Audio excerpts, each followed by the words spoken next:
This conference will now be recorded. So basically, why I have written this, that this is a different kind of bull market, because we have seen many bull market in the previous as well. We have seen too many bull markets in the previous years as well. There was tech booms. There was in 2008 there was lots of things which were happening on. So all these kinds of bull market was definitely a bull market, and that was a very good big bull market in earlier years as well. But at present, what is happening is very different. Today, there are several things which is happening very differently. So that's why I have named this bull market in a different way.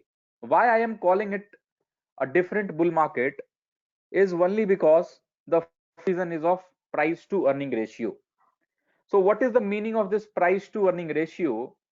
So if I would like to sum up it in a very lame language, I would say that if you are investing 1 rupees, what is the price you are earning? So suppose if you are investing 1 rupees in a share, or if you are investing 100 rupees in a share, what is the price, what after paying that price, how much you are earning? So that is the ratio of price and earning, that is known as price to earning ratio. Basically this is one of the fundamental parameters. So if anyone who is not aware about this fundamental parameter, uh, no issue for it. You just understand that when price to earning ratio is too much high, that is the area where we have to be very cautious. I would like to quote one thing here as well. I might sound pessimistic in this webinar today, uh, although I am not a kind of pessimistic guy, but definitely my biasness towards trading is on a sell side. But the thing is that in the current scenario, I have to be pessimistic, because if I will be optimistic at present, what will happen? That I will be going with the crowd, and all the crowd is going like a ship at present. So you must have heard a statement in market as well, that bulls make money, bears make money, and pigs get slaughtered. So I don't want to be that pig. So that's why I am bit cautious at present scenario in this market. And if you are attending this webinar, I can guarantee you that after this webinar you also will be more cautious in your approach from here on. So I was talking about price to earning ratio. So those who don't know about price to earning ratio, this is just a kind of symbol. It is just a kind of representation that shows that what is the earning, what we will be investing. If we are investing something, what kind be the earning we will be getting on. So if this price to earning ratio is very high, then it is very expensive to invest in the market. If you will talk about at present scenario, the price to earning ratio is around 38.89, and this is the highest ever. Like earlier, the price to earning ratio has never reached this level. This 38.89 is the highest ever in the history of Indian market. So this 38.89 is one of the highest thing. That's why I am telling you that this is one of the different bull market. Earlier on there were bull markets as well, but the price to earning ratio generally retraced back from 26 to 28 area, or 29 area probably. If you will remember, at the time of lockdown we were definitely moving into the lockdown in the month of March. And in the month of March also, if you will see, uh, we were probably around 26 27. I'm just highlighting it out so that it will be easy for you to mark it. So suppose for an example, in the month of February we were near about 27, and before that we were in January at 28. What happened after the correction? The price to earning ratio reached to 20. So generally what we prefer is that whenever the price to earning ratio is near about 20, 18, 17 like that, then definitely that is the good time to put the money into the markets. But now if you will see, in the month of August it is 31, in the month of September it is 32.63, in the month of December it was 37.24, and probably you are not able to see that 38 one. but at present in the month of January it is 38.89. So this is one of the highest ever price to earning ratio. It means if we are going to invest at present time, definitely we are going to lose our money. Sorry, I would like to reframe this.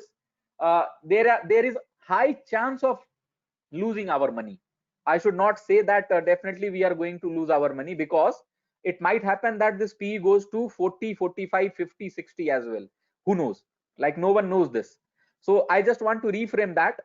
There are high chances that if we are putting this money, if we are putting our money at present, definitely there are high chances that we might go into losses. So this can be one of the scenario. So this is one of the reason I am expecting that this market is going to correct. I don't know whatever will be the reason. When it is going to correct, nobody knows the top and nobody knows the bottom. If you are expecting that we will be able to mark the area that where this top is going to happen, then you are on a wrong track. Nobody expected that the bottom will happen at 7,500 in the month of March, and nobody is expecting now also that the top is going to happen. There are several people, those who talk about top every now and then, every day they talk about top, but I would say that nobody knows that where the top is going to happen. Neither I, neither you, and neither anyone. If anyone is claiming that he knows the top, he is just telling you a lie. So this is one of the reason I am telling you that this is a different kind of bull market. Coming to the next part, this is the line chart of that PE ratio. I have taken this from the PE ratio website just for the disclaimer.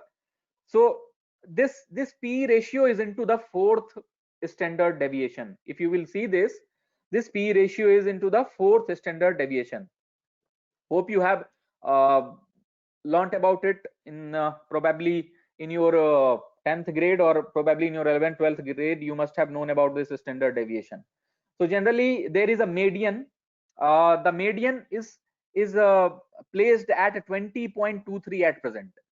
So what happens that if anything deviates from its median, generally there is a high chances of retracement also. So suppose if it is goes below 20, as it happened in the month of March, probably it was 17. So in that case the market bounced from here on, and I have suggested some of you, definitely you all are in the meeting at present today also, I have suggested some of you to put the money at that time.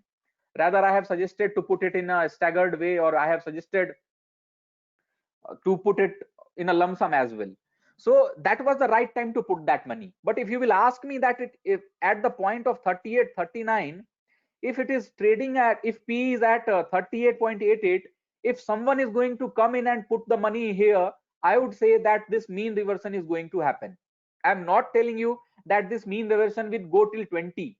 Okay, so please don't pre-assume that this mean reversion means that this 39 will go to 20. It is not like that. This 39 can move down till 28, 27, 24, 25 kind of, but that will be a comfort zone where you have to focus upon and you have to put your money in there. So at present time this bull market is behaving in a very different way. And I would like to quote one more thing. I have been asking a few of my friends, even I am also facing the same thing, that we are not in a position to say that we have reached our level of pre-COVID level of our businesses. Why? Because if we will see our business at present, definitely there are several shops which has been closed. There are several things which has happened in this lockdown period of 6 to 7 months, 9 months on and around. Probably we will complete 1 year in the March as well. So 9, 10, 11, 9, 10 months has already been passed, but we have not reached our previous level of our business, what we were already doing that business pre-COVID level. We would not say that we are as exact at that point. Okay, so this is a scenario where the expenses are very much limited. We don't want to expend our things. We are not in a position that we are expending too much. So that's why the demand is also very down. GDP is already down. I don't want to go into the details of GDP, but I'm just making you the highlight of it. So we are not into the pre-COVID level at present. Okay, so if the fundamentally things has not changed, what has changed for the market? The point comes in that if the fundamental change has not happened yet, what has changed for the market? So I would like to highlight that what has changed for the market, and then we will continue this one. So the change what happened is through the FIIs. Hope you all know about these FIIs. So FIIs are foreign institutional investors. So if someone who have sorry so if someone who knows that who is FII and DIIs, probably you will understand that with what are these FIIs and DIIs are. So domestic institutional investors are basically all those people of those mutual funds. There are several institutions, those are several guys, those who are available there. So this is the FIIs and DIIs net flow. I just want to highlight this. This is the FII and DIIs net flows. Net flow means what the FIIs and DIIs have done. So probably if you will see in the month of March, net flow of FII and DIIs was in negative, minus 10.2 thousand K, 10.2 K, and then in April also it was negative. So that's why there the market was in a quite sell-off mode. But I would like to highlight not about DIIs, I would like to highlight about FIIs. So what these FIIs guys are doing, what happens that why they are putting so much money in market in Indian market, why they are putting so much money in Indian market? The problem what happened in the month of March was they have taken out money 65.8 K. Okay, minus 65.8 K was the number in the month of March. So in the month of March they have taken out 65.8 K. Afterwards they have reduced 5.2 K was there in the month of April. Then what happened? Slightly they started putting their money in. Slightly they are started there putting money in. Now in the month of November, if you will see what happened in the month of November, all the money which were out in the month of March has already been in. So 65.8 was 65.8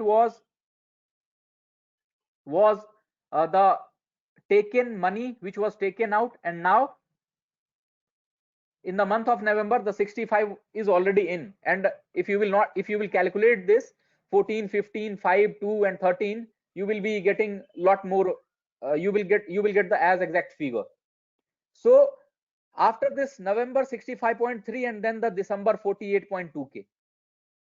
So these FIIs are putting lot of money in Indian market. Why they are putting lot of money is, the reason behind fact is that because there is a printing press which is going on in America or in US.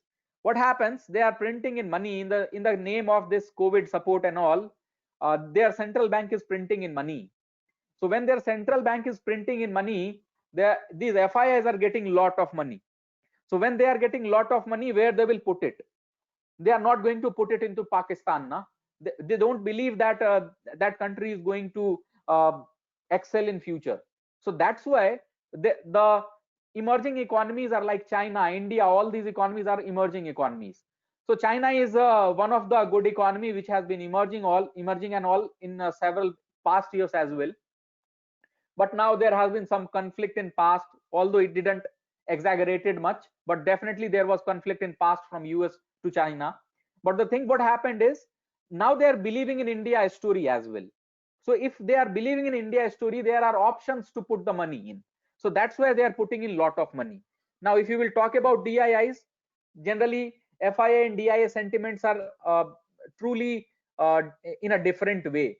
So when they were taking out the money of 65K was taken out in the month of March, DIIs were putting in money, and now as of now when they are buying in, DIIs are generally selling it.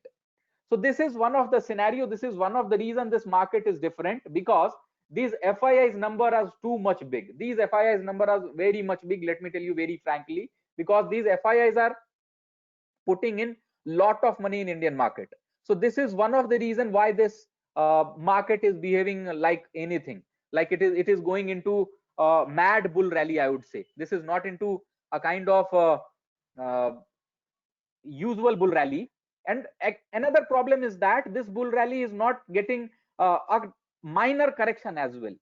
There is one correction, and then what happens that this corrections generally gets over in one day only. So there are several things which is happening now and then. Now the next part what I want to talk about is of uh, this RSI divergence.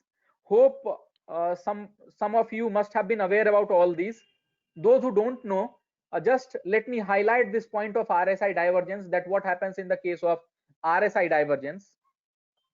So generally, when we talk about RSI divergence, there are two things what we have to focus upon. So there is price and there is RSI indicator. Now let me tell you one more thing. Indicators are generally what say that they are not 100% perfect. Price is what you have to see, and the price is what you have to believe. So that's why all these Gujaratis says bhav bhagwan che. So the thing is that you have to focus upon the price only. But why I am taking this divergence here, because there are two ways to trade this RSI. One way is either you have to buy it when it is in a oversold zone, and you have to sell it when it is in a overbought zone. If you don't know all these things, I will repeat it once, because these are basically technical facts. If you are aware about it, just try to cope up with and just try to listen it. Whenever price is making a lower low. So suppose this is the price of a stock. This is the price of a stock which is moving on a downside. So it has made its first low, and then it moved on a upside. Then again what happened, that it made the second low as well, and in making the second low it has broken the first low as well. When you will compare this to the indicator of RSI, when you are comparing this to the indicator RSI, what is happening, that when the first low is getting made, the same direction, in the same direction, RSI is also moving. It is also moving on a downside. It is making a first low, and it is moving in the same direction where the price is moving on. But when the second low is getting made by the price, this RSI is not making the second low. It is not breaking the low of the first one. So when it is not breaking the low of the first one, this means there is a divergence. And if this shape is there, if you are seeing it, then this is the strong divergence. So this is the case of bullish case. So when in the month of March, I had seen many stocks with a bullish divergence, and probably I have shared to few of my friends as well. Let me be very frank. One more thing I would like to quote it here. I am not a registered investment advisor with the SEBI. I am not an investment advisor like that. I just share my opinions. Trades can be done by your side, or it should not be done by your side. That is solely your responsibility. So in the case of divergence, what happens? The price makes two lows, but the RSI didn't make a indicator don't make a further lows, like it will not break the first low. Coming to the case of bearish divergence, what happens in the case of bearish divergence, where we will be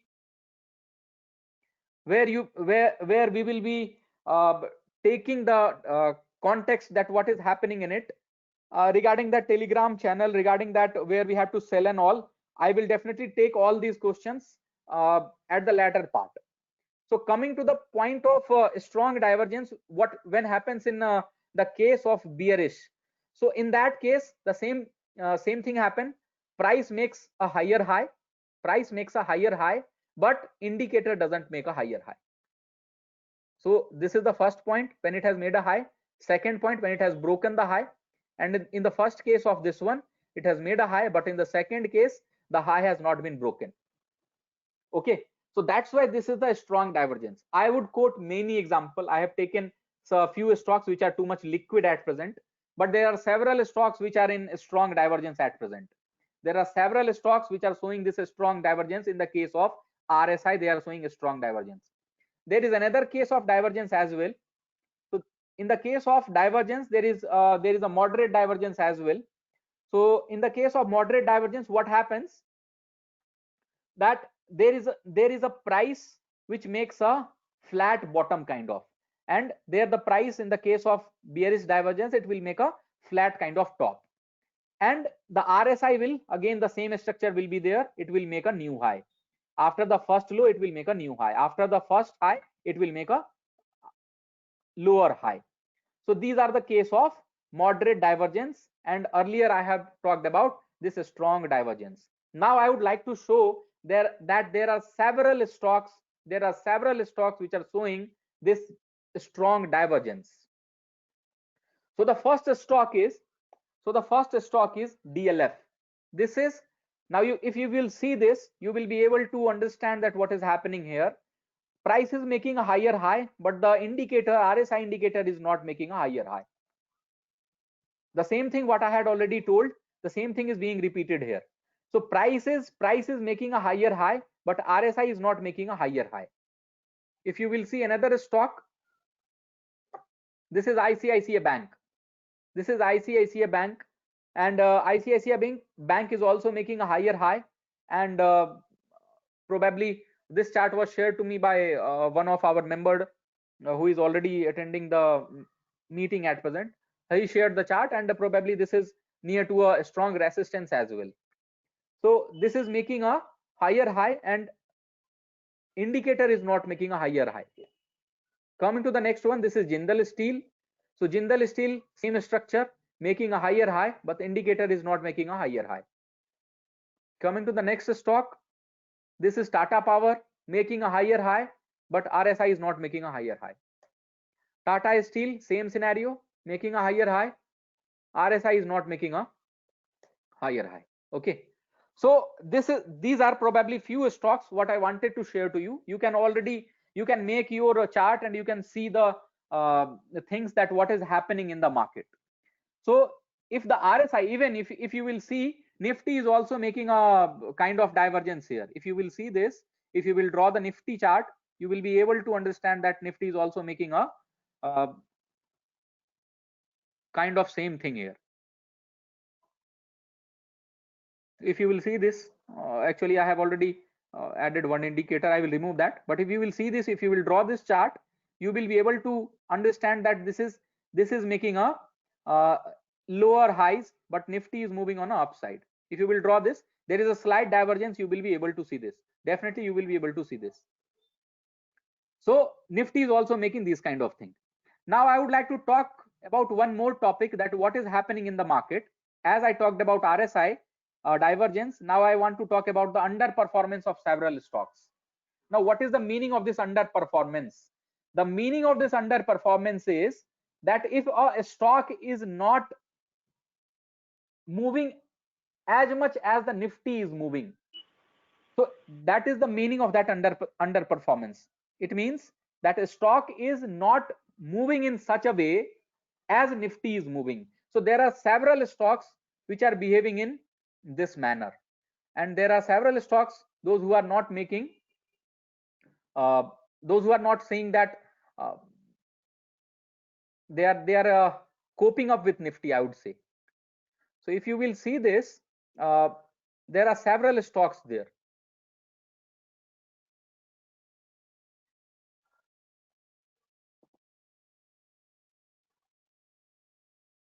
So I'm just running the filter here so that it will be easy for you to understand that how this is happening on. So I am just taking the indicators, taking the underperformance of bullish Nifty. Market is already in bullish way. So I'm just calculating that, and I am taking 10 bars. 10 bars means on a daily basis I am taking 10 bars. It means 10-day calculation I am doing it.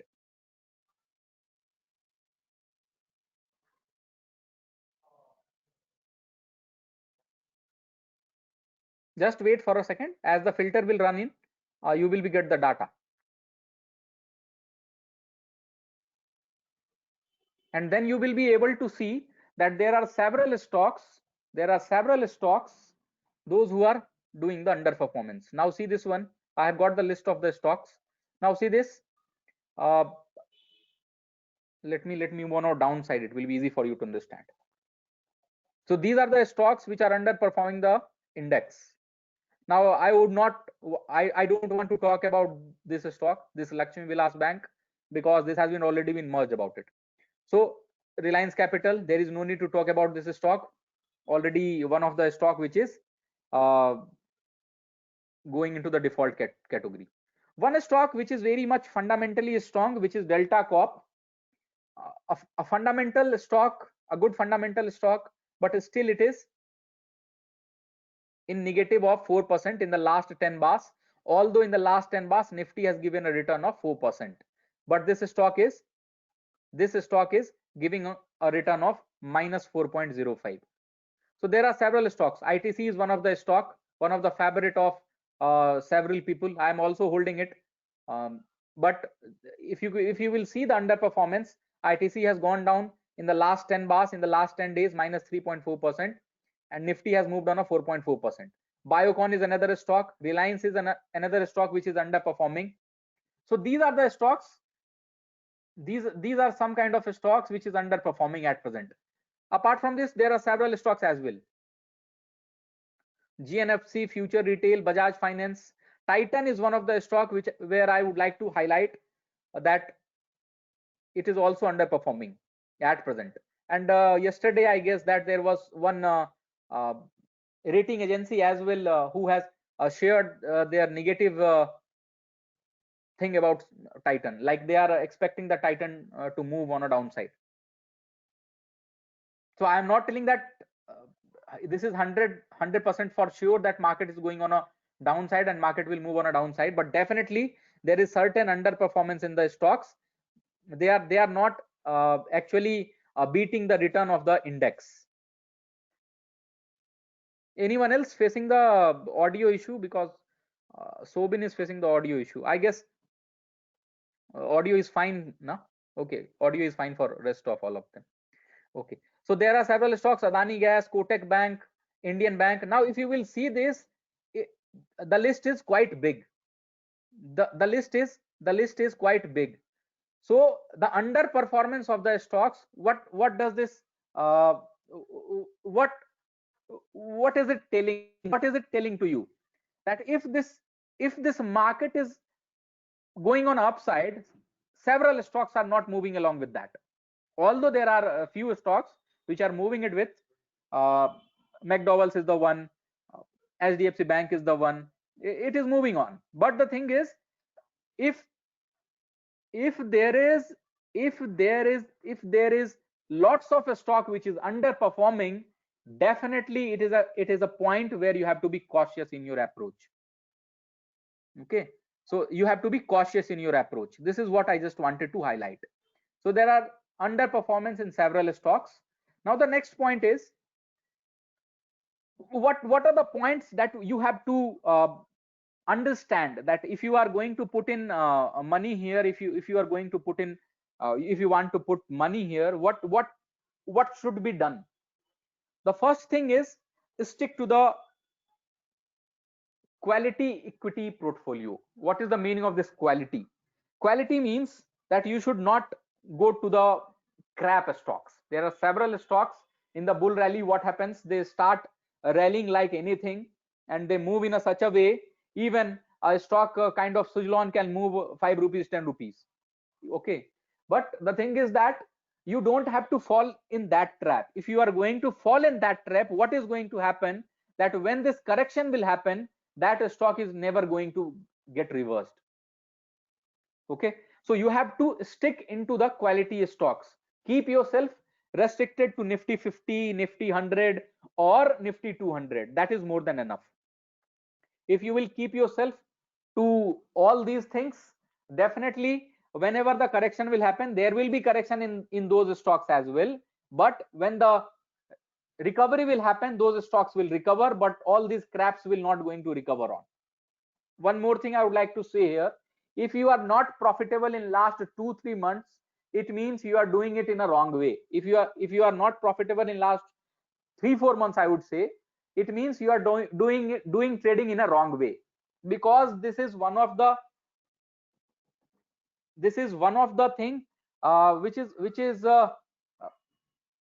like it is happening, like market is going in only one direction, and every Tom, Dick and Harry is making money making money from market at present. So what happens that the thing is that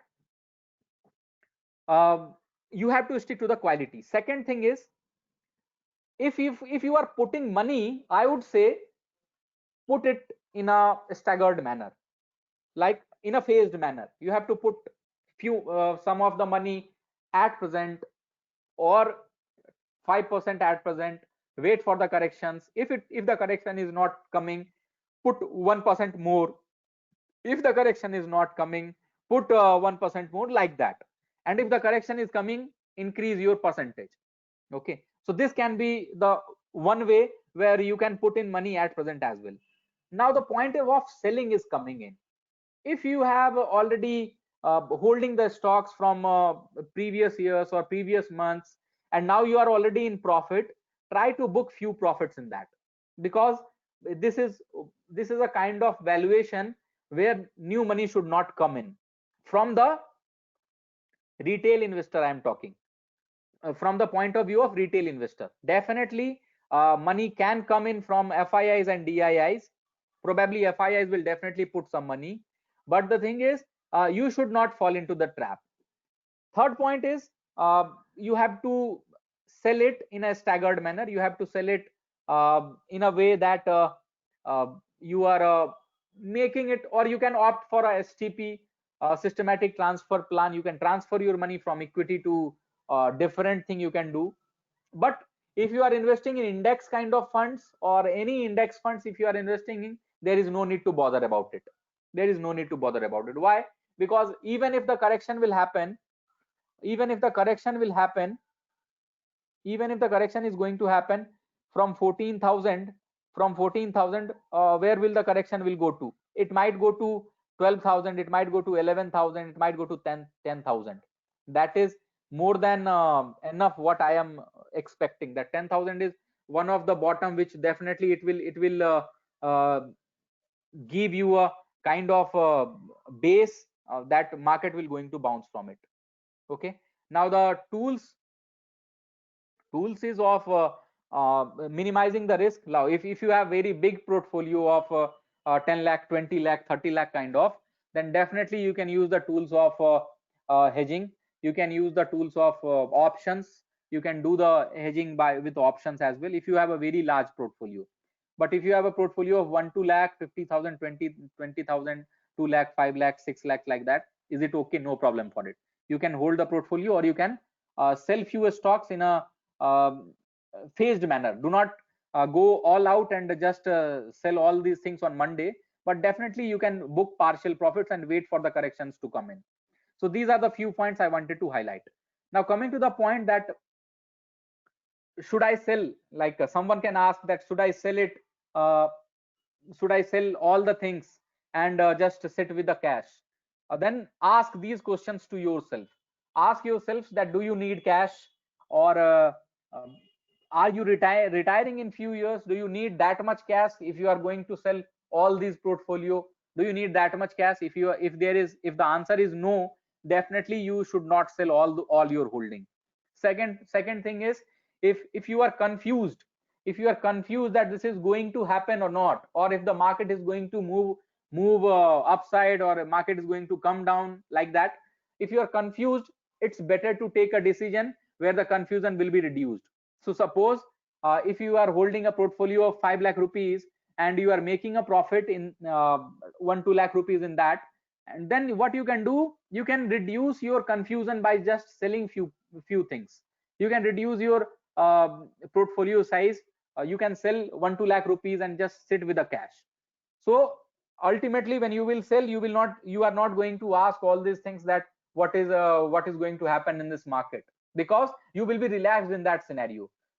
Making money is important, but keeping yourself relaxed is more important. So you have to focus on that thing. Now if you are thinking about that, you will be, I already told this, if you are thinking that you will be able to predict the top, ask yourself, uh, did you predicted the bottom of March?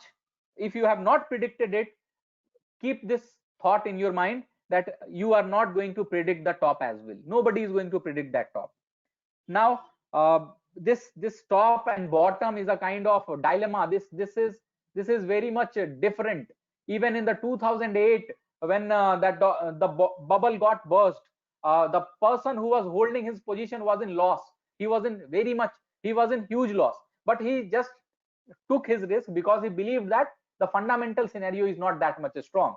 So at that time he was in loss. Definitely he was in loss.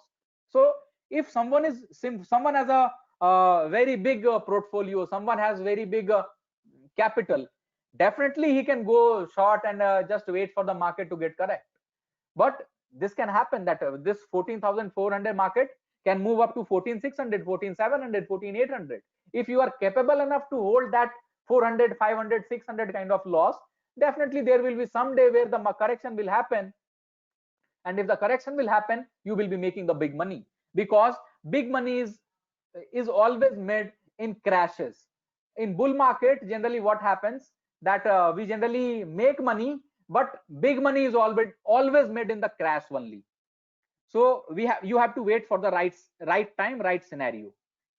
Then if you have not churned your portfolio, if you have not churned your portfolio for a kind of period of 6 months, 1 year kind of, if you have not churned your portfolio, then definitely this is the time to churn your portfolio. Churning means what? You can put some money out from the equity, you can put into the debt market, or you can put into the different market, you can put into it. Real estate is one of the business which can be put into it.